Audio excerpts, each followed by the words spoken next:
Good morning. It was exactly 1 year ago that a bomb shook Oklahoma City and a nation's sense of security forever. 168 people were killed, more than 800 injured, all as they were going about their daily business at the federal building. From the youngest victim, 6-month-old Antonio Cooper, playing in the daycare center, to the oldest, 73-year-old Charles Herbert, killed with Jean, his wife of 45 years, who was signing up for Social Security. The building is gone, but the wounds are still fresh in this city and across the nation on this National Day of Remembrance today, April 19th, 1996. From NBC News, this is Today with Bryant Gumbel and Katie Couric. And welcome to a special edition of Today on this Friday morning. We are here in Oklahoma City, just across from what used to be the Alfred P. Murrah Federal Building, the site of the worst terrorist attack ever on U.S. soil. Good morning, everyone. I'm Katie Couric, and throughout the morning we'll be talking with some of the many whose lives were so affected by this tragedy, from government officials to survivors to heroes. And in just a few hours, the families who lost loved ones in this tragedy will gather here for 168 seconds of silence at exactly the moment the bomb went off. 1 second for every person killed. Bryant Gumbel has the day off, but filling in for Bryant is Matt Lauer, who joins us now from Studio 1A in New York. Matt, good morning to you. Katie, good morning to you on what I'm sure will be an emotional morning for people not only in Oklahoma City but across the country. We do have a lot to get to here in New York. We're going to talk to some of the jurors who this week sentenced Eric and Lyle Menendez to life in prison without parole. Later in the show, we're going to talk about the money of tomorrow. They're calling it the smart card. We'll try and tell you what it's all about. But first, back out to you, Katie. Is this your first time there in Oklahoma City?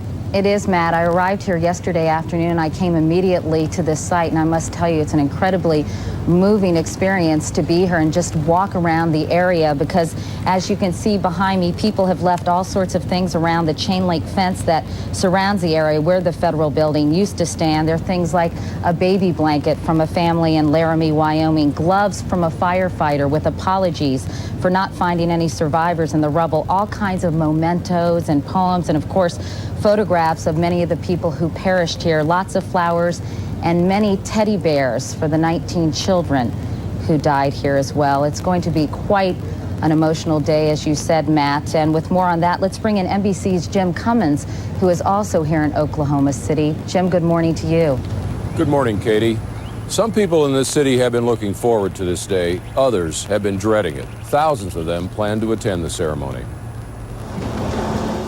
The mayor has said it will be like a graveside service at the site where 167 people died in the blast.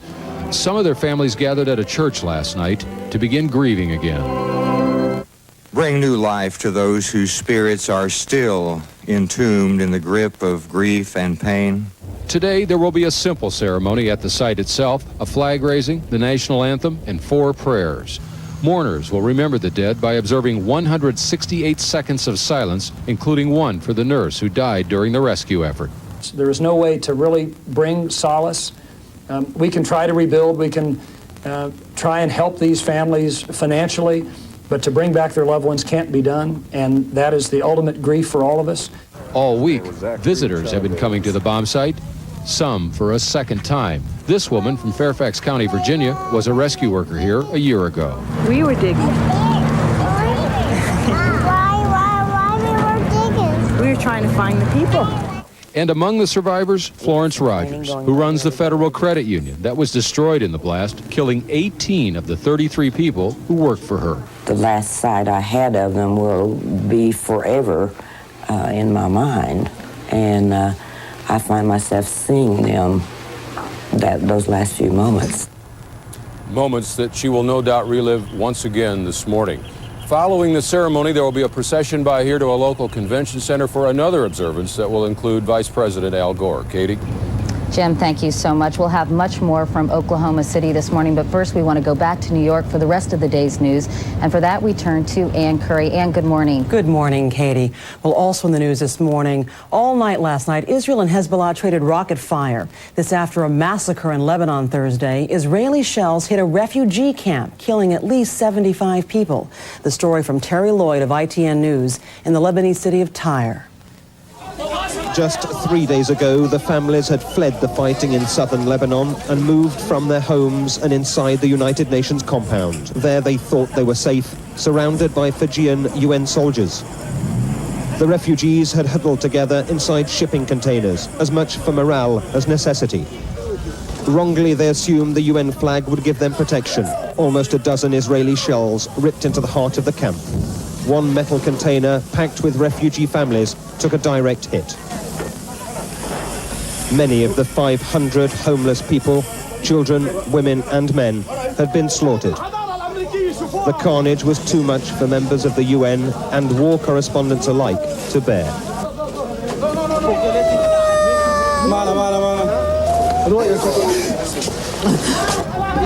We were visiting the injured from previous Israeli attacks when the latest casualties arrived at Najim Hospital in Tyre, close to where the shells had struck. Its doctors, surgeons and nurses were neither ready nor able to cope with the shocking number of casualties or the grotesque injuries. Within minutes, the treatment rooms were in chaos. Radio and television appeals had been made for more blood, but the staff were overwhelmed and exhausted. Instead, late arriving victims were waved on to medical centres further afield. People were dying and begging for help, but the hospital could offer no more. Terry Lloyd for NBC News, Tyre. For its part, Israel is agreeing to stop attacks on southern Lebanon if Muslim militants stop their attacks across the border. In Israel, support for the attacks on Lebanon remains strong, and the government of Prime Minister Shimon Peres faces elections in 6 weeks. President Clinton is following the events in the Middle East from a foreign trip that finds him in Russia today. Speaking in St. Petersburg, the president called for an immediate ceasefire by both sides. The Clinton administration had given Israel a green light to counter Hezbollah rocket attacks. Congress is marking the one-year anniversary of the Oklahoma City bombing with an anti-terrorism bill. It was passed Thursday, and the president has indicated that he will sign it. Congress and the administration are also nearing agreement on a budget. Leading lawmakers expect passage next Tuesday, one day before the money supply for government agencies is scheduled to run out again. 4 big drug companies are reportedly ready to offer a settlement totaling hundreds of millions of dollars to thousands of Americans. The companies have been accused of intentionally selling AIDS-infected blood products to hemophiliacs. They are offering $600 million. You're up to date now at 7:07. Let's go back to Matt and Al. All right, Ann. Thank you very much. Can you promise us a nice spring weekend this weekend? No. Thanks very much for trying, though. Okay, thanks, Matt. And good morning, everybody. All our eyes and hearts and minds are in Oklahoma City, where today it'll be sunny and windy, temperatures in the mid-80s and clear tonight. And around the rest of the country today, we are expecting plenty of sunshine out west, but as you move to the east, strong storms, possible tornadoes in the areas in bright red. Showers move in later today here in the northeast, down in the southeast, nice and sunny from Mississippi right on into Florida. That's what's going on around the country. Here's what's happening in your neck of the woods.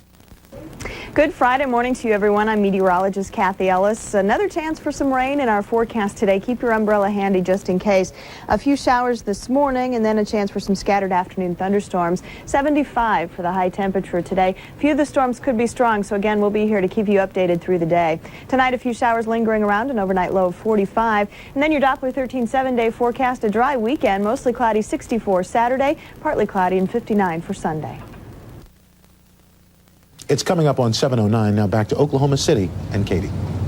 Thank you, Al. On Close Up this morning, Oklahoma City 1 year later. It would be virtually impossible to find anyone whose life was not touched off or affected so deeply by the bomb that exploded 1 year ago today. Among them, Governor Frank Keating, who lost 3 friends.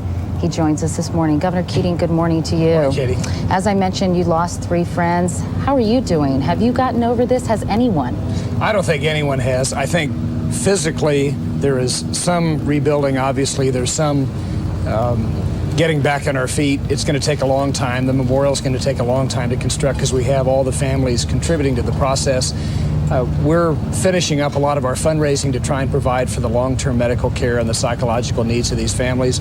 But those who lost friends, especially those who lost relatives and family members, I don't think the healing's ever going to be complete. It's been a very shattering, very difficult time because a city of a metropolitan area of about 1 million people, literally everybody was touched in some way because there were thousands of people impacted. You're going to be speaking to people at the memorial service later on. What will you tell them? Well, that's the tough part, because you can't say very much, except we're going to do everything we can to help you get back on your feet, and we're so very sorry. And I remember somebody asked me what was the toughest time for me a year ago, and I said, Kathy and I handing out red rose to each of the family members in front of the building site and saying one time after another, I'm so very sorry. And when I said it, this was about 3 weeks ago, I could hardly get it out to say once again, I'm so very sorry. This has really traumatized this community. We're very resilient. The city and the state are back on their feet, but it's going to be a long time coming before we really are able to put this behind us. Many people across the country, and I would think here in Oklahoma City, are quite concerned about the day, April 19th. Concerned that something else like this may in fact happen again. What kind of things have been done to ensure that doesn't happen or to prevent it? Well, actually, our view is rather routine. We think that somebody from out of state came in here and to make a political statement against the country, blew up a building and killed 168 innocent people who should never have died, should never have been hurt. So we're approaching it in a rather routine way, but we never forget that one evil person, perhaps two evil people, destroyed thousands of lives. But what was really wonderful about this were the thousands of people who gave money, who risked their lives to heal and to rescue, the tremendous efficiency, the tremendous sense of community we saw. So out of one act of evil, we had literally thousands and thousands of acts of good, and we have right now, Katie, hundreds, if not over 1,000 firefighters from all over the country who helped us coming back to be with us. So we're forgetting the evil. We want to emphasize the good. The trial has been moved to Denver, Colorado.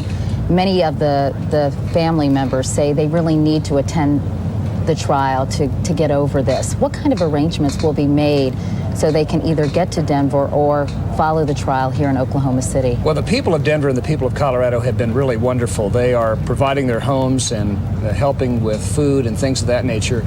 Obviously, with the passage of the new terrorism legislation, it'll be wonderful if the families can watch a closed-circuit television of the trial here in Oklahoma City. But that's one of the disappointing things to us, because we're still in the process of raising money for the long-term medical needs of the families. We had 29 critically injured people, and to have to go out, as we've done, to raise money to provide an opportunity for these people to attend the trial is certainly something we don't think we should have to do. It's very unfortunate the trial isn't in Oklahoma. It could have been in Tulsa.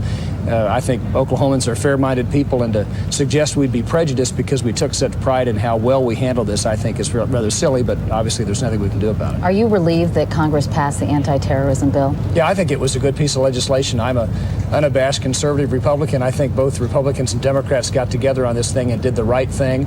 I think to have that taggant language to trace explosives and to permit investigation of terrorist organizations, and also, of course, to shorten death penalty appeals, that's what the families really wanted, and we're very thrilled that it did happen, and we think it's the right thing to do. All right, Governor Frank Keating. Governor, thank you very, very much. Thanks, Katie. Thanks for being here. Our national correspondent, Jamie Gangel, spent a lot of time here in Oklahoma City with some people whose lives were changed dramatically when that bomb went off. We've got several injuries downtown on an explosion. The whole front of the federal building is gone, all floors to the roof.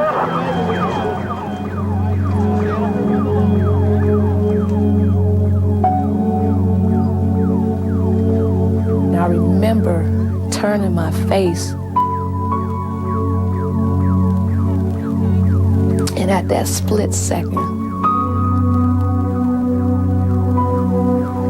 everything changed. Arlene Blanchard survived the blast. An Army recruiter, her office was on the 4th floor. Inches away from her chair, the floor collapsed. A pillar saved her life. When it hit, electricity just went through my body. I felt something hit me in the back of my head. It just felt like a ton of bricks. And then I could hear myself screaming. I jumped up and I started trying to run. And then I stopped because there was no place to run. And I started screaming again.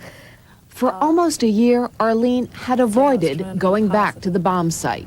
but it just makes me think of a gravesite. Is it upsetting to come back? You look at it and it's just so cold. Not cold, climate cold, but cold and desolate. A year later, how do you feel about what happened? Life is not guaranteed. Tomorrow's not guaranteed to you. And I feel like each day we should try to make a positive impact.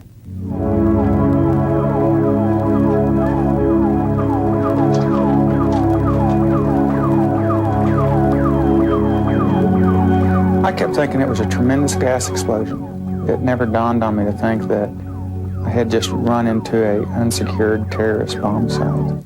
Dr. Carl Spengler works in a local emergency room. He was the first doctor to respond. I kept thinking, where are all the people?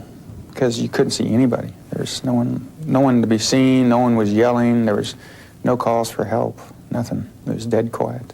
We are set up at 6th and Robinson. But within minutes, victims started pouring out of the building and Spengler began triage. At one point, they brought out a little girl and everybody was yelling for me to resuscitate her. And I ran over there and checked her out, and she had catastrophic injuries, and I told them to wrap her up, that we weren't going to resuscitate her and just make her comfortable. And the bystanders went berserk, cussing me and yelling at me and calling me murderer and all this. That was probably the low point. And another doctor heard it and walked over there and said, "You did the right thing." And Lord, we pray for these who have lost loved ones and those that are missing.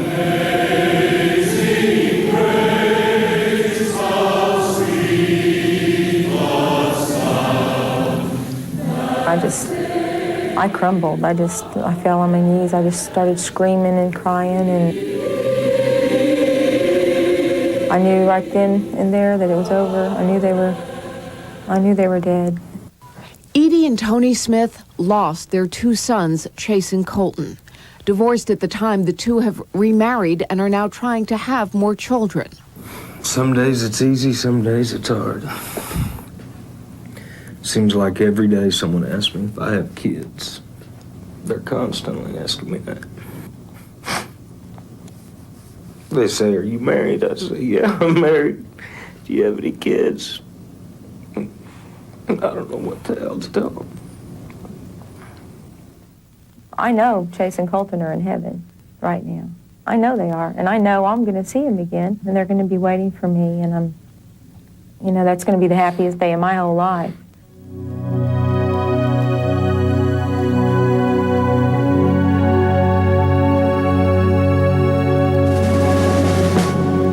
While hundreds of rescuers risked their lives, two men came to symbolize both the heroic effort so many made and the tragedy they had to deal with. Firefighter Chris Fields and Police Sergeant John Avery had never met, but together they tried to save a tiny baby, Bailey Almond. There was 3 or 4 of us in there started digging in a hole where we thought the noise was coming from, and we dug 2 babies out of the hole, PJ and Bailey. And one officer grabbed PJ and ran out with him. I took Bailey and ran out of the building with her. I remember him saying he had a critical infant.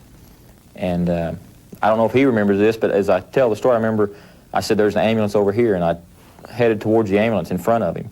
And then I just stopped and turned around and, stuck out my arms, and that's when he handed me Bailey. The baby was already dead, but a photographer caught the moment, and the two men were immortalized. I had no idea it would turn into all that it's turned into. It's still overwhelming to see that photo, and it's just something you wish had never happened,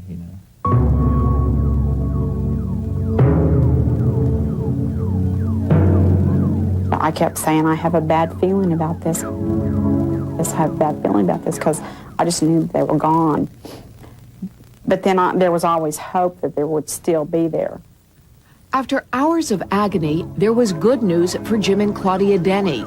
Their children, Rebecca and Brandon, had been injured but survived. She was in the recovery room, and bless her heart, The doctor said that she was fine and she'd be fine, but she, poor little thing, she looked like she'd been through a war. 3-year-old Brandon was in critical condition and in the past year has been through 12 surgeries. He is still recovering, but this is Brandon today. I gotta go. You gotta go where? Where are you going? Brandon's the toughest kid I've ever seen in my life. You take his shirt off, he's just a fragile little boy, but inside he's the toughest man that ever walked the earth. That's a good one, Brandon. Ever since about 4:30 on April 19th, we've been doing great. We've turned our lives into a complete and total positive. And by looking at our children, you can tell that it's worked. From Oklahoma City, this is Today on NBC.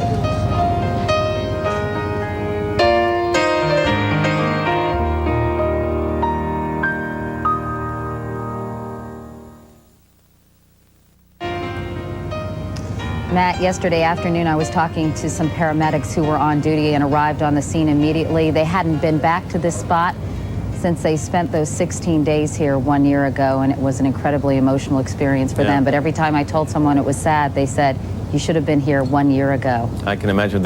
What struck me was the one survivor who told Jamie Gangel a year later that the one thing that's impressed her is that life is not guaranteed. And I think a lot of us learned that on that morning. Yes, absolutely true, Matt. And the man who said everyone asked him if he has children, that just broke my heart, as I'm sure it did yours. Absolutely. We have some messages and your local news. We're back at 1:30. You're looking at the A.P. Murrah Federal Building 1 year ago today.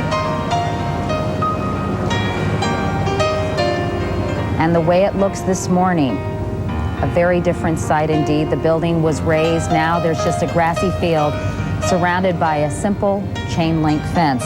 And in just a few hours, a memorial service will be held here. Families and survivors will gather to pay tribute to those who died in the blast. There will be more mementos placed, prayers murmured, and names read from a podium adorned with 168 roses.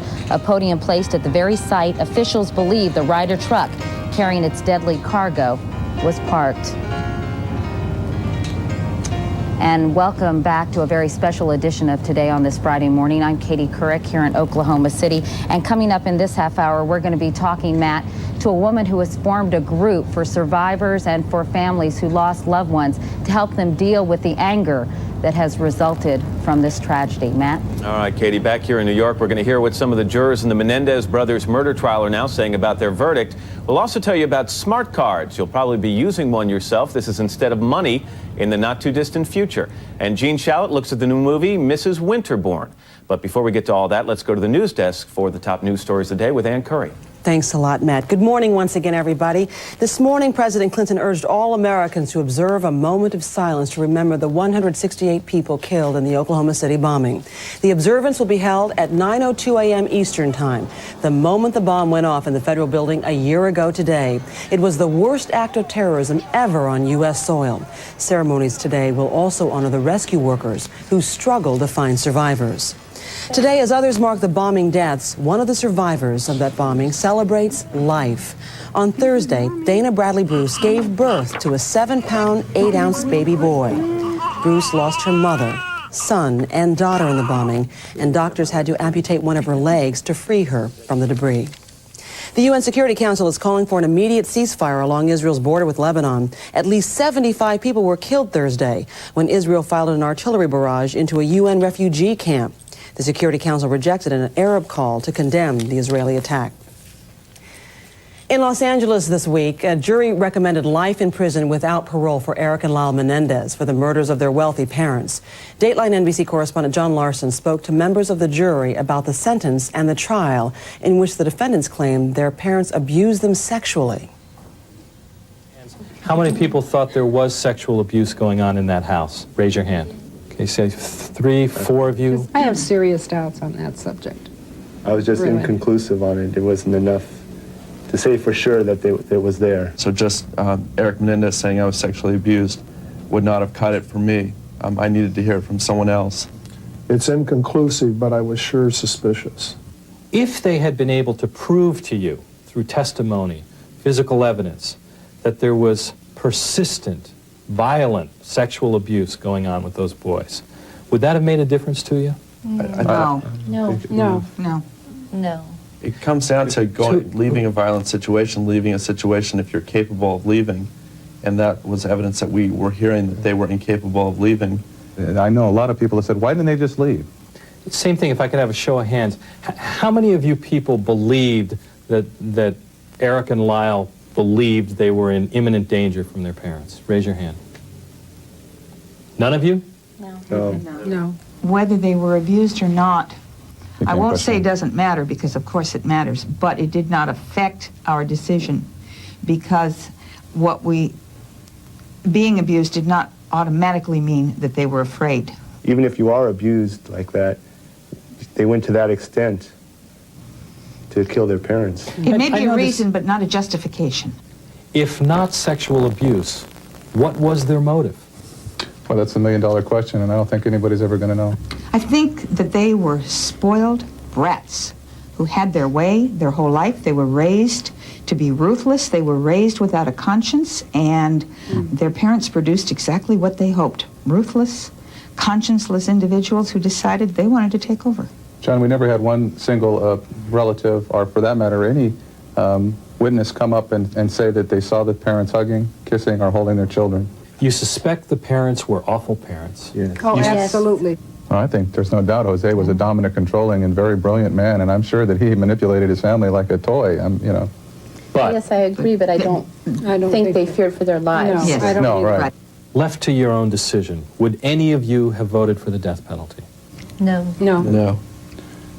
I had mixed emotions about it, but the thing that for me, I certainly couldn't have done it for Eric, but I sure weighed in my mind heavily about Lyle, because first of all, he didn't testify, and number two, the fact that he did do a reload and go back and put it into the side of his mother's head, boy, that was a tough one. I had a problem with Lyle also.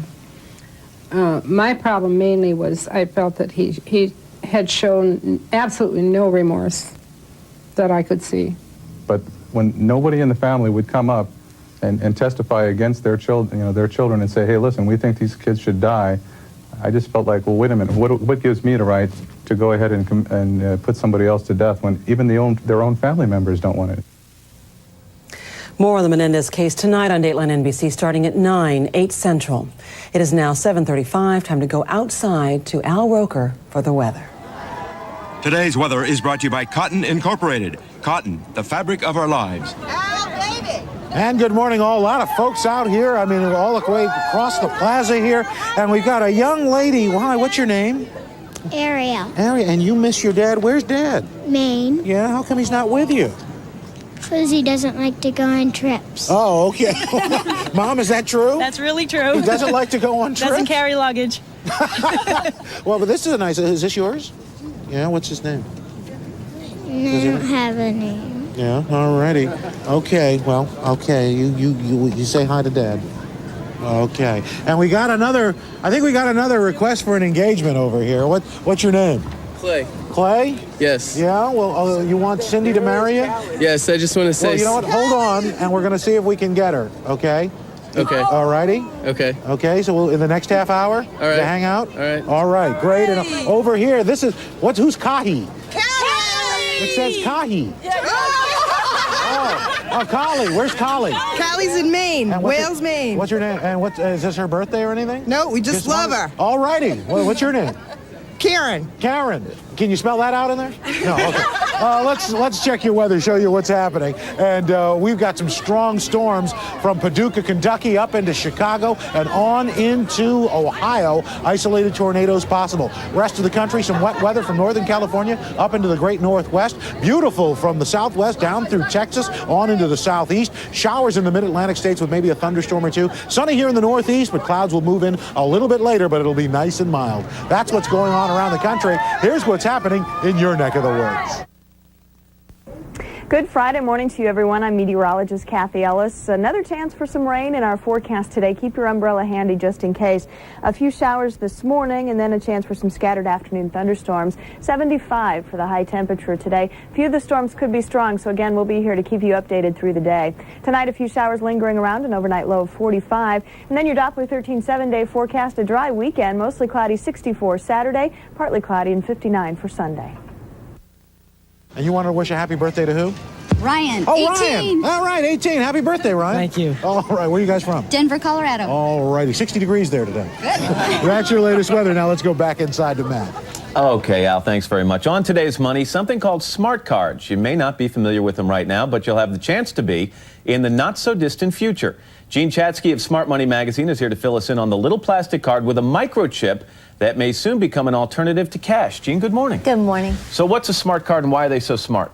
They're so smart because instead of a magnetic strip, they have a little chip in them, which makes them 80 to 200 times more powerful than a regular credit card. This computer chip, though, does it store different kinds of information? I have credit cards that have that stripe on the back that's magnetic. What's the difference in that? It stores more information, which makes it able to send more information back and forth. They're being used right now to store value, like electronic cash. You load it up with some money, or you buy it already loaded with money at your bank, and then you can take it all over various towns and spend the money down. So wait, you have a card with you, I know. You have one of these things. This is worth a certain amount of money. And then basically I go shopping for little items and it just deducts that amount of money as I use it? Exactly, and it's an instantaneous transaction. You stick it into the machine, you pop it back out. All of the information is encoded right in the little chip, so it doesn't have to talk to your bank, so it's very fast. And what happens when, if that's, say, let's say $100 worth, what happens when it's out? When it's out, either you throw it away or you take it back to your bank and you reload it. All right, now, but if you reload it in your bank, is it like an ATM machine? I put the card in and then I take more money from my bank account and attach it to the card? Right, there are two different kinds of cards around. Actually, there are three. The first kind is disposable, you throw it away. The second time you punch in your PIN number at a bank, reload $50, $100, and then you go around and spend it again. And the third type, which isn't available yet but will be in the fall, is a kind of dual-use card. So it'll be a cash card in addition to a credit card or a debit card. But is there anything on this card that identifies me personally as the user? In other words, if I drop it on the subway, can anyone pick it up and use it? Yes, that's one of the problems, I think, with these cards right now. They're very anonymous. And if you drop it, somebody else can pick it up, they can use it, they can spend the money just like you are. And because your name isn't on the card, there isn't even the hope of a good Samaritan saying, hey, Matt, you dropped your card, I found it, here you are. For example, if you drop a credit card, you're only liable for $50 with most companies of the purchases made by someone who's found it or stolen it. Right. So this is a little bit more, you're more vulnerable with this. You are. I mean, these are 4 small purchases, so the chances are that you'll have $20 on there, so it's not really that big of a loss. But say you've just taken out $100, you could lose the whole thing. At the Olympics, a lot of people are going to be using these, and a lot of businesses will be accepting them. But in realistic terms, around the country, how many businesses will be ready to accept these in the near future? There are 3 pilot programs ongoing. There is one in California and San Francisco, very small scale. At the Olympics, there'll be a big shebang with thousands of cards out there, hundreds of thousands actually, and thousands of merchants accepting them. And then on the Upper West Side of New York, starting in the fall, there'll be another program with 50,000 different users getting these kinds of cards. And after that, it'll start to roll out city by city. They're talking about Chicago next year, and then city by city after that. And will we have a choice in the future? Will we have to use these? Oh, no, you'll be able to use cash, but you probably will want to use one of these because it eliminates the needs for things like exact change. So you get up in the morning, you want to go to the subway, you pop in your card. You want to get a paper, you pop in your card. No need to fumble for change for the parking meter. And you're going to give me this one to use in the Olympics? How much is this one worth? Oh, that one's only worth $13.97. That's very generous of you, Jean. Thank you very much. You're welcome. Good to see you. It is 7:42. In a moment, we'll go back out to Oklahoma City right after this. Welcome back to Oklahoma City. This past year has been extremely painful for Marcia Kite. Her daughter, Frankie Ann Merrill, was killed in the blast 1 year ago today. She was only 23 years old. Marcia Kite and her husband now care for their granddaughter, Morgan.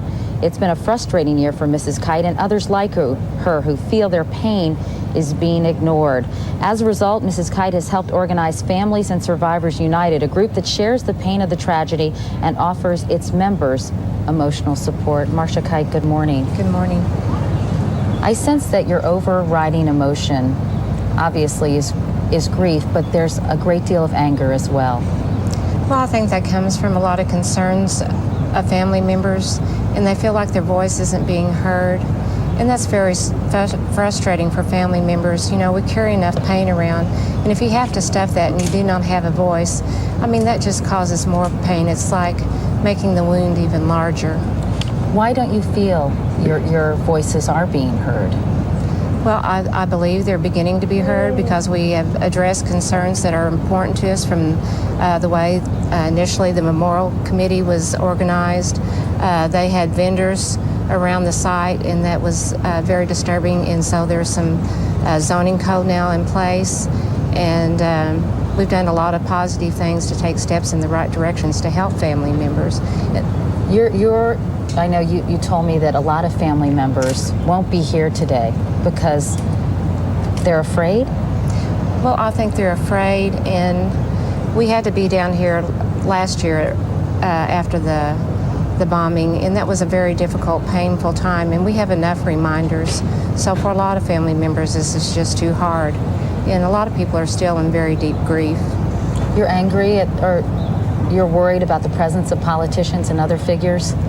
Well, you know, there was a lot of political posturing that went on here, and I think the focus needs to be on the families that lost their lives and the survivors that survived this war zone here. That's where the focus needs to be today. I know that you attended the pretrial hearing in Denver. Are you going to try to attend the entire trial? And what about other family members? I believe there's a lot of family members that want to be in court. It's very important to, just like Frankie is gone, but she's still my child. And I believe she would want me to be there. And I need to hear for myself. We're working on legislation to have closed circuit television brought in here for the family members, either because of their injuries or for other reasons that they cannot travel. You wrote a letter to your granddaughter, Morgan, about her mother. What did you tell her? I told Morgan that life is full of choices, and there's pain in life as joy, and you need to be careful about the choices that you make. I also told her that there's good here and there's bad here, but love begets love and hate begets hate, and that you have to plant in your own garden and decorate your own soul. And I also told her about what it was like coming down here the day of the bombing and the waiting and what we went through. I came down to find my daughter and search for her mom. Marcia Kite, thank you so much for coming and talking with us. I know this is going to be a very, very difficult day for you. I'm sure you have a lot of difficult days, though. Yes, I do. Thank you. Thank you. We'll be back in a moment. This is Today on NBC.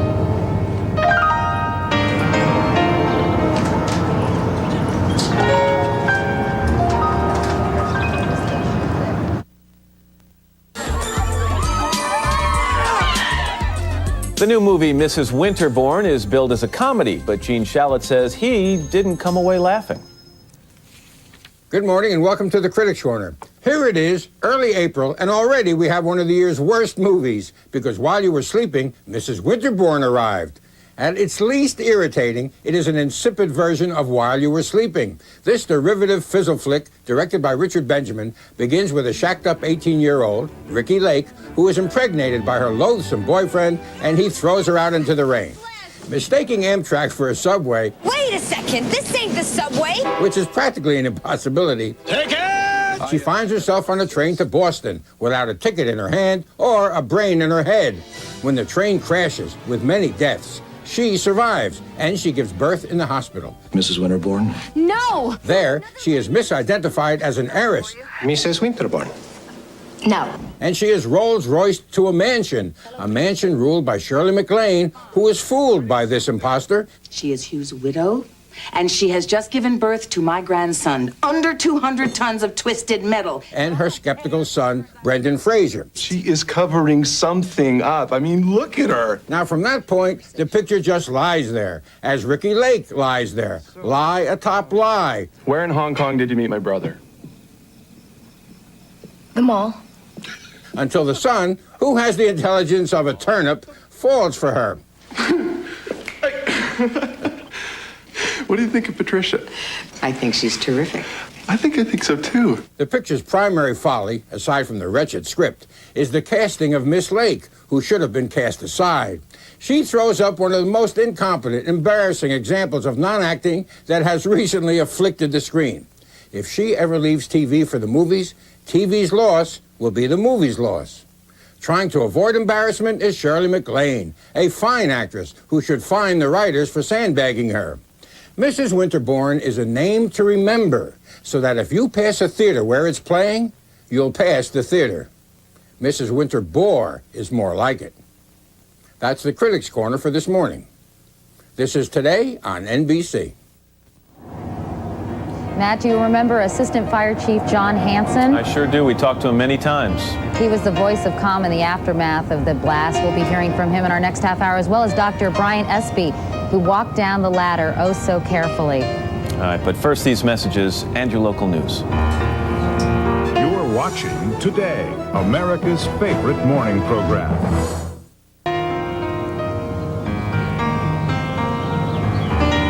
Good morning. It is April 19th, 1996, a day of national remembrance. A lone sign across from what was once a bustling office building, then a huge snarl of concrete, steel, shattered glass, and shattered lives. And now it's a simple grassy field surrounded by a chain link fence. It is here families will gather to remember those who died 1 year ago today.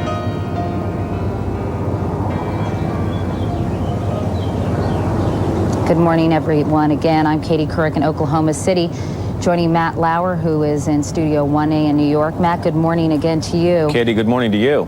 Ahead in this hour, Matt, we're going to be revisiting the story of four peoples who's touched our hearts 1 year ago today, who's two survivors and two rescuers who really seem to epitomize the spirit and resiliency of the people of Oklahoma City. Matt? All right, Katie, a lot of people out there showed us just what they were made of. Also on this end, we are going to give some people some tips on how to keep you and your family members safe this summer season when you're out on your bicycles. We'll get to that in a little while, but first to the news stories of the day. Here's Ann Curry. All right, thank you, Matt. Good morning once again, everybody. Today, the nation will pause at precisely 9:02 a.m. Central Time and remember a sudden, powerful, and deadly bombing. 1 year ago today, the bombing of the federal building in Oklahoma City killed 168 people, 19 of them children. NBC's Jim Cummins joins us now with the details. Jim, good morning.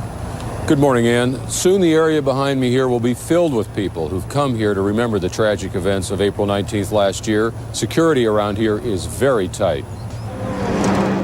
Thousands of survivors, along with friends and family of those who perished in the blast, are expected to gather at the bomb site this morning. The site itself is an empty patch of grass near the heart of downtown Oklahoma City. It will be a simple ceremony that will include a flag raising, the national anthem, and 4 prayers. The mourners will remember the dead by observing 168 seconds of silence, followed by a reading of their names in alphabetical order. The mayor says it will be much like a graveside service. Governor Frank Keating says it should help many of the victims put this tragedy behind them and move on with their lives. This is not a part of Oklahoma. This was a curse on Oklahoma that we're going to rebuild from, but it has not changed our attitude. If anything, I think it's made us a more spiritual people and a more confident people as far as we as a state are concerned. As the names of the victims are read, family members will place mementos on the grass where the Murrah building once stood. What occurred here should never have occurred.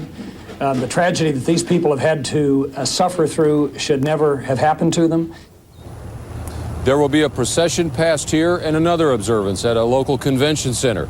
And the weather shouldn't be a problem. It's expected to be warm and windy, Ann. All right, Jim, thank you very much this morning. Today, President Clinton asked all Americans to observe the moment of silence. The president spoke at a cemetery in St. Petersburg, Russia, at ceremonies commemorating those who died during the Nazi siege of Leningrad. He said the loss in Oklahoma City reminds us that if peace is broken, life itself becomes fragile.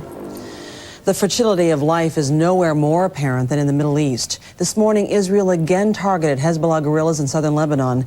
This after a massacre in Lebanon. Israel shelled a UN refugee camp, killing at least 75 people. NBC's Martin Fletcher this morning on reaction in Israel. After the shock of the massacre, the guns fell silent, but not for long. All night, Hezbollah sent Katyushas screaming across the border into Israel, and Israel hit back with artillery and planes.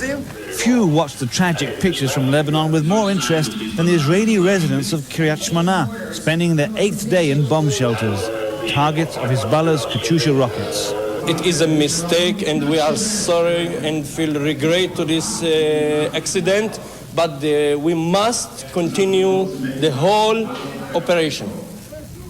Most of Israel stands by their government and supports the continued attack against Hezbollah in Lebanon. But in Jerusalem last night, first signs of dissent. Left-wingers protested against the war and called for its immediate halt. Others argued angrily, calling them traitors. And today, more demonstrations against the government's policy are planned by left-wingers and Arabs across Israel. International pressure is building on Israel to stop fighting. Also pressure of a less subtle kind. Hamas, the Islamic militants here, allies of Hezbollah, have issued a threat of their own, saying they're planning 5 more suicide attacks against Israel. Marlon Fletcher, NBC News, Tel Aviv. This morning, President Clinton called for a ceasefire in the Middle East. Syria's foreign minister said he wants an end to the fighting, and so does the UN Security Council. Israel says it will stop its attacks if Hezbollah stops its attacks. Services will be held today for Michelle Carew, the daughter of California Angels batting coach Rod Carew. She died earlier this week after a 7-month fight against leukemia. Because of her plight, the marrow donor program has gotten more than 75,000 inquiries. Kim Baldonado reports. Since her death was announced Wednesday morning, more than 3,000 calls have come into the donor program's office here at Children's Hospital of Orange County. It's been overwhelming, and I think that because of this, a lot of kids will be saved. At UC Irvine, Asians for Miracle Marrow Matches held a blood drive to register potential donors. There's a huge shortage of ethnic minorities on the National Registry. It was simple to do and didn't take much time or anything, so I just thought, why not? Michelle Carew was on the softball team at Canyon High School in Anaheim Hills. Did you ever know that you're my hero? Before Thursday's game, her teammates held a special ceremony to say goodbye to a teenager whose struggle to live has inspired so many to help others in need. Although Michelle Carew lost her battle against leukemia, she has raised awareness about bone marrow donation, and that awareness can save other lives. Kim Baldonado, NBC News, Anaheim Hills, California.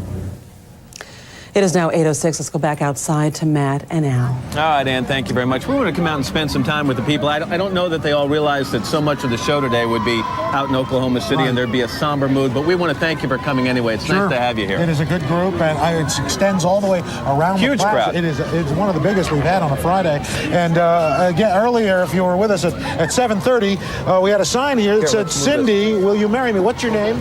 My name's Clay. Okay, and where's Cindy? Cindy's in North Carolina. Cindy, are you with us? Yes, I am. Well, so we got Cindy on the phone. All righty, go ahead. Cindy, I just wanted to say that I love you very much and I want to spend the rest of my life with you.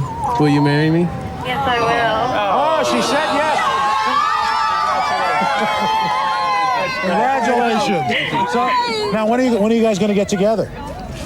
Tomorrow, I'll drive down. You're going to drive down? Give her the ring. Cindy, did you have any idea he was going to ask you? Some idea. I didn't know he was going to do this today. Had you given any thought to what would have happened if she'd said no? She wouldn't say that. Confidence. Did you have any hesitation, Cindy? No, I didn't. All right, there you go. Congratulations to both of you. Thank you. All the best. All righty. Once again, the Today Show window bringing young love together.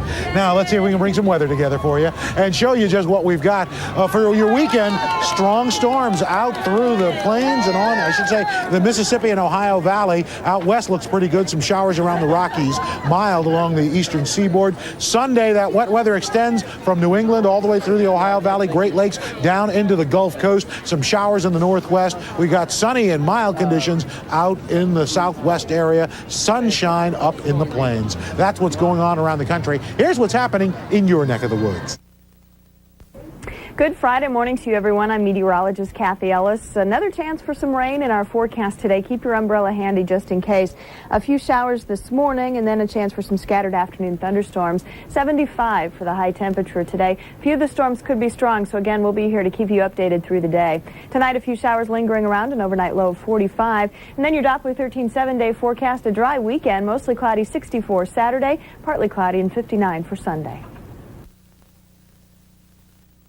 And a sign, I think, that says a lot for all of us around the country. We love the folks out in Oklahoma City. Thanks for coming down. Thank you very much. All righty, let's go back to Oklahoma City and Katie. Thanks, Al. I'm sure all the people out here appreciate that sentiment. There are so many images seared into the nation's collective memory of last April 19th. One of those pictures is that of Brian Espy. Dr. Espy worked on the 5th floor of the Murrah Federal Building in the Agriculture Department as a veterinarian. As the nation watched, a fireman coaxed him down by ladder. He had only minor injuries.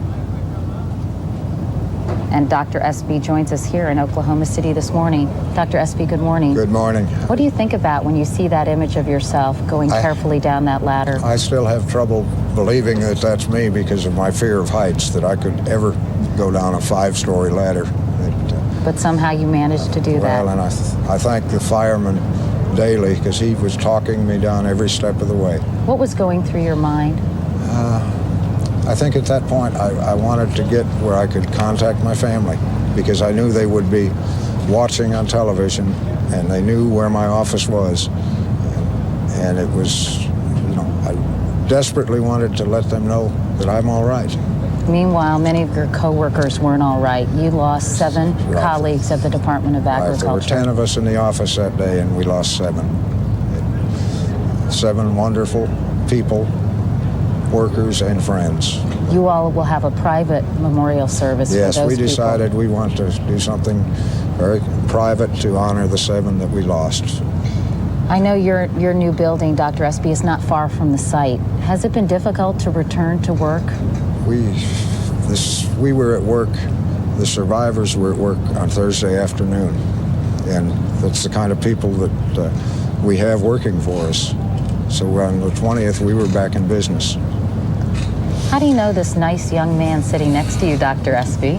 Well, of course, I think we're all familiar with him from the TV after the bombing, but what is special to me is it was 2 weeks after the bombing that my grandchildren had come up and they wanted to meet the fireman who talked me down the ladder. While we were at the fire station, John drove up with all the things he was going through. They were still searching the rubble. John took time to talk to each one of them, gave them a little junior fire chief badge, and to me that bonded me to John forever. This, of course, is Assistant Fire Chief John Hanson, who not only participated in the rescue efforts, but John, you kept us all informed during the aftermath of the bombing. You were so grateful that Dr. Espy came down to the fire department, weren't you? Why? Well, he's a part of our family. Dr. Espy is a survivor, and he's an example, a shining example of what we as Americans have a choice right now, Katie. We, especially today, we've got a choice to be victims or survivors. And you take a fine example like our good friend here that's become a part of our firefighter family, of that survivor. And it's a situation where we've got a choice. And what better way to pay tribute to the 168 brave people that lost their lives, 19 of them children, right behind us here, for us all to be survivors and not let the cowards who parked 4,800 pounds of explosives 20 foot from a daycare center win this. With examples like we have here and the rescue workers and all of the great people of America, we're not going to let these people win this. Well, the firefighters and the paramedics and all the rescue workers, just ordinary people, worked so hard for those really rough 16 days. How are they doing now, John? Katie, it's peaks and valleys, but there's such a wonderful support network within the fire service, within police agencies, state troopers, medical workers. And you mentioned the civilians that came down. The unsung heroes in this tragedy were just Oklahomans and people from around this great nation that poured the support in and the love and the caring. And to be associated with that's the positive. The American spirit was reborn. It was damaged on April 19th, but in a sense, it was reborn on April 19th, and that's something that we're also proud of. Like that 37-year-old nurse who hustled down here only to die from head injury she got as she was trying to save someone else's life. Dr. Espy, you went to express your gratitude to the firefighters, but I know you've been overwhelmed by some of the things that people all across the nation have done and said to you. Tell us about a couple of those. Well, there's a couple that a small junior high school in Maine watched the bombing. They were on spring break and they were planning a trip, their class trip. They saw the bombing, they came back from spring break and said, we want to donate the money for that trip. And I happened to be in Maine where I have a son, and I went and accepted the check for over $1,000, and they gave up their trip to to donate to the bombing. Also a young lady in New York who has multiple sclerosis, collected money in front of the supermarket for 2 weeks and collected over $1,000, which she had heard my name and it was sent to us, and we immediately donated it to one of the charities here in the city. It's things like that renewed my faith in the American spirit. I think it renewed the faith of all of us in the American I think today is a day, too, that Oklahomans and everyone can walk a little bit taller because that spirit is still alive. Dr. Espy, so nice to meet you in person. It really is, after talking to you, and so nice to see you, too. That's nice. I'm glad you all have each other to get through this day. Thank you both so much. Thank you. You know, one act of terrorism, as we just heard, sparked countless acts of kindness, as our national correspondent Jamie Gangel discovered. The outpouring of support ranged from those who brought blankets and those who gave blood to rescuers who came from around the world. I want to thank you guys for coming out.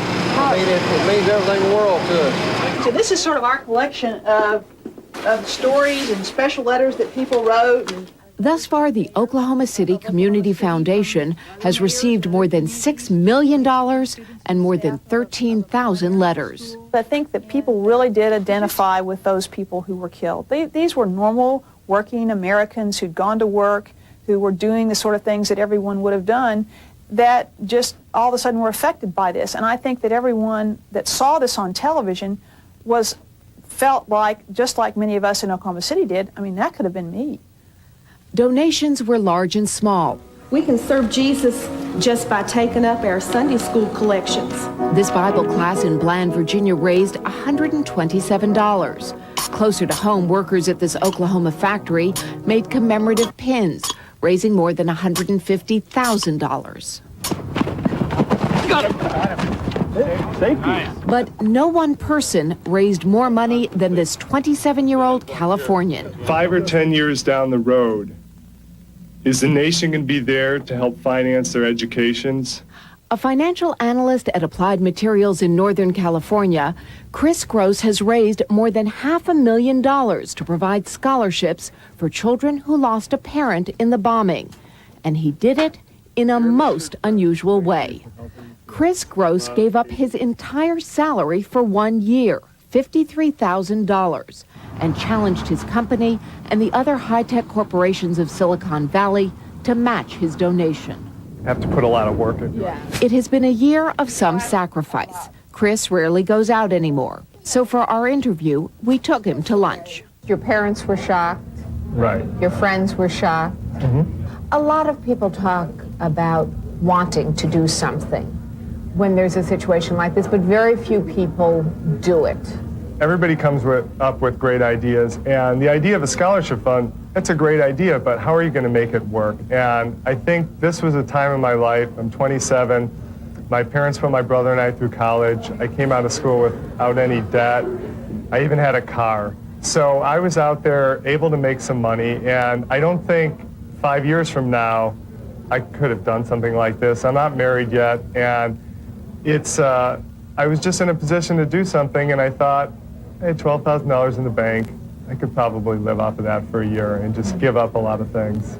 Word is that you also got some proposals, Chris. Not proposals, but I did get a fair amount of pictures of some very nice women, I believe. But what can you do? I'm flattered, and there's not much I can really do. I'd rather have people not know about this part of me until they get to know me, because I don't want them to be skewed by the fact that they think I'm really nice or generous. And Chris Gross isn't asking anyone to thank him. He has never been to Oklahoma or met any of the children he's helping send to college, like Jennifer Curry, who lost her father, Stephen. Jennifer goes to Rose State Community College. Do you know who Chris Gross is? No, I don't, actually. Never heard that name. Never heard that name, actually. Let me tell you about Chris Gross. Okay. Chris Gross. So we did. It's just so overwhelming. Is there something you want to say? I want to say thank you, not just from myself, but from everyone. Every one of us, students, children that were affected by the bombing, because in his act of kindness, he has helped us through something that is a total tragedy. And on behalf of me, I want to say thank you from every one of us that were affected. Thank you. That's the payoff. I can't say it's changed my life, but it's definitely enhanced my life. And I hope that it's not the last thing I ever do that's going to make a difference to other people. Do you think you'd ever do something so dramatic again? Well, I don't expect that I will be giving up my salary for a long time again, but it does work. It was a way to wake up people and get them to understand what I wanted to do. If you would like to make a contribution, you can do so through making a donation to the Oklahoma City Scholarship Fund, care of Oklahoma City Community Foundation, Box 1146, Oklahoma City, Oklahoma. The zip is 73101. And we'll be back with more from Oklahoma City right after these messages.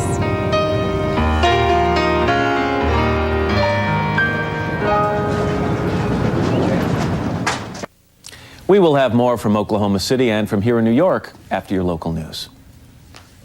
We're back at 5:30, and morning has broken on what many people hope will be the dawn of a new day. They'll never forget what happened that terrible morning 1 year ago, but they hope by looking back, it will help them start to move forward. All part of a healing process that never really ends.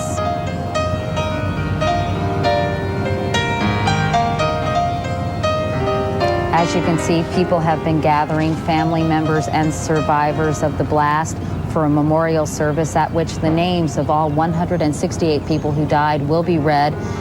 There will be prayers said and roses on the podium, some singing, and the service will end with a rendition of "This Land Is Your Land," which seems very appropriate for the people of Oklahoma City to end this service on such an upbeat and positive note.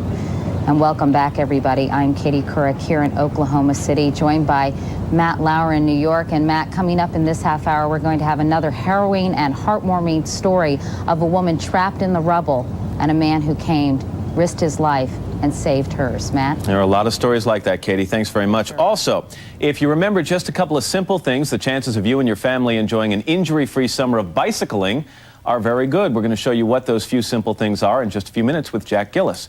But first to the news desk and Ann Curry. All right, thanks a lot, Matt.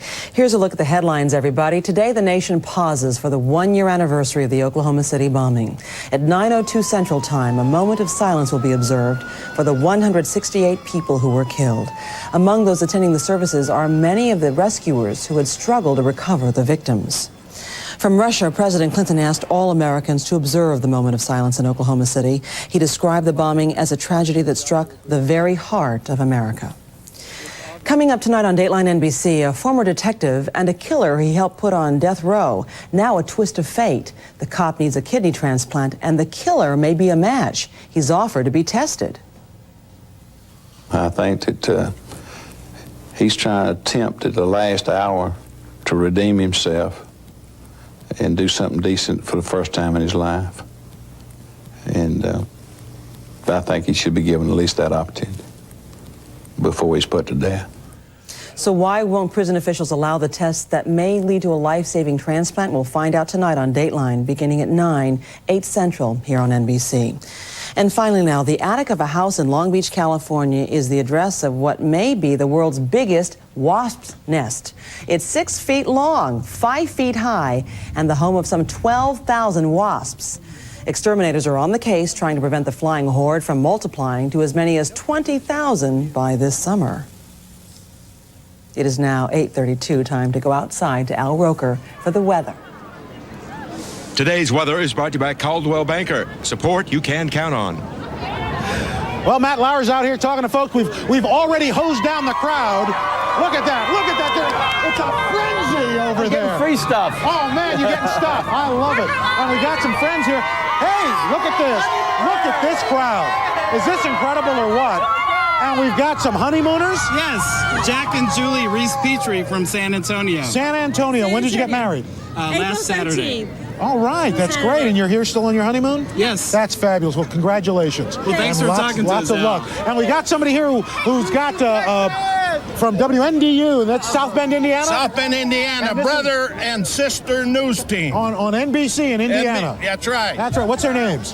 Maureen and Terry McFadden. And what's your name, sir? Dave Brown. All right, you've got your TV on Channel 16 there. Yes, sir. And you just don't even watch anything else. No, my daughter's getting married tomorrow. Well, congratulations to her. Thank you. Wish her good luck. Okay, thank you. All righty. Let's check your weather, show you what's going on as Matt gloms more free stuff. We're looking at 80s and 90s through the southeast, 50s out west, but it's going to be beautiful in the southeast. Now, today, strong storms in the Ohio Valley, Mississippi Valley as well. Wet weather moves into the east later on today. Out west, we're looking at some showers from Northern California on up into the northwest. What else? Did you get me anything else over there? Yeah, I got you something, but I'm going to tell it right now. Somebody handed me this from Albany, Georgia, said they have a show called Around Town. Then you know what they told me? What? They said they're on Fox, and I said, let's get rid of that!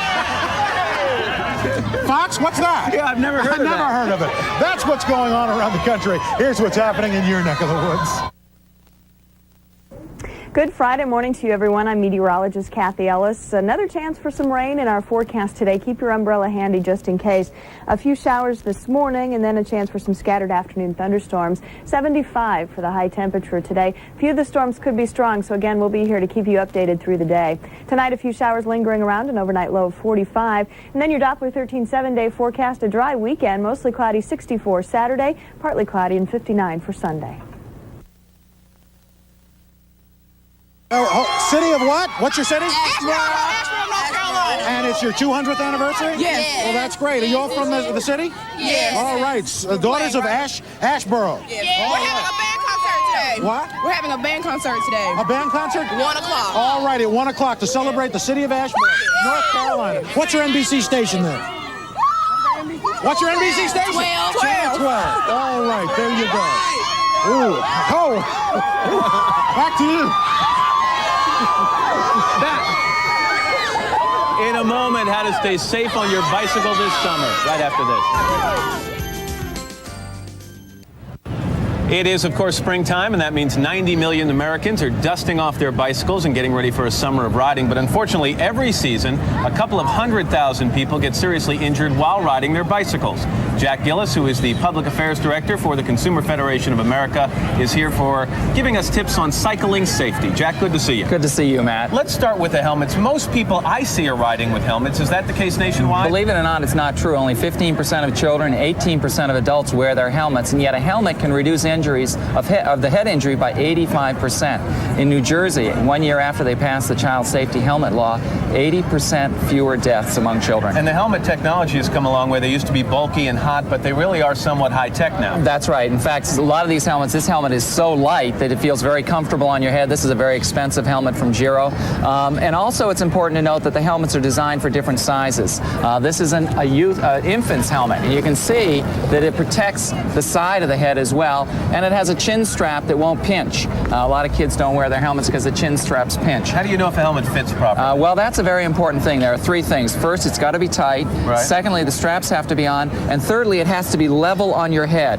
If you put the helmet on and you can put your hand on your forehead, then the helmet is no good. For example, a lot of kids wear their helmets like this. This is not safe.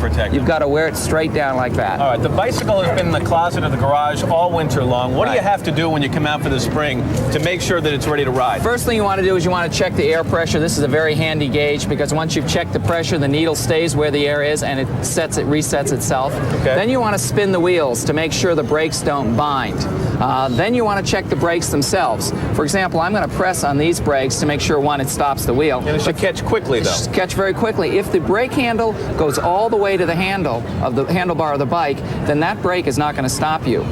So you have to adjust the brakes. Check the handlebars themselves? Check the handlebars for tightness. Check the seat for tightness. You want to run through the gears, too. Shift the gears as you pick up the back of the bike and pedal it. Not everyone has a nice rack like this, but you can just pick up the bike. And if it's a child's bike, make sure you readjust the seat and the handlebars for children because they grow over the winter. You talk about children. A lot of people these days riding with their kids. I know there are different ways to take kids along. What are some of the good ones? Well, the most popular way is one of these back child carriers, just like this one. And this one's from Jerry, and it has 3 key features.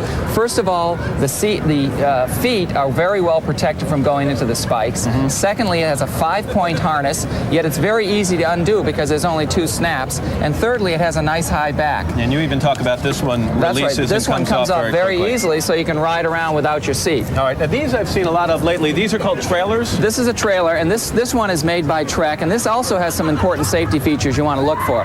First of all, it has a complete side here, so the child can't put their hand in the wheel. Right. It also has a brake, so when you stop, you can brake the wheel.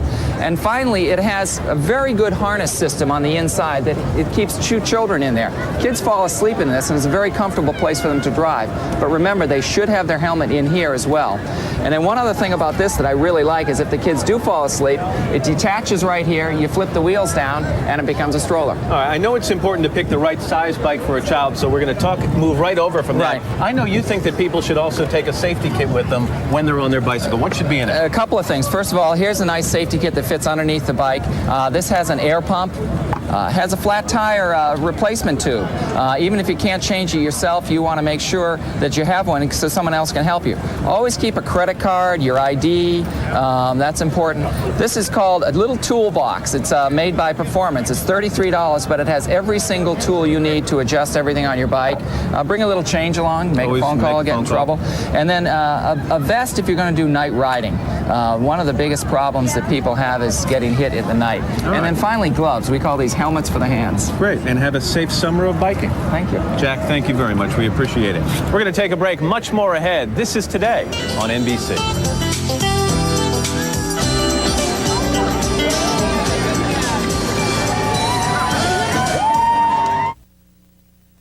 Going to end things a little early this morning in order to join Tom Brokaw for coverage of this morning's events. Thanks so much for being with us. Now here's Tom.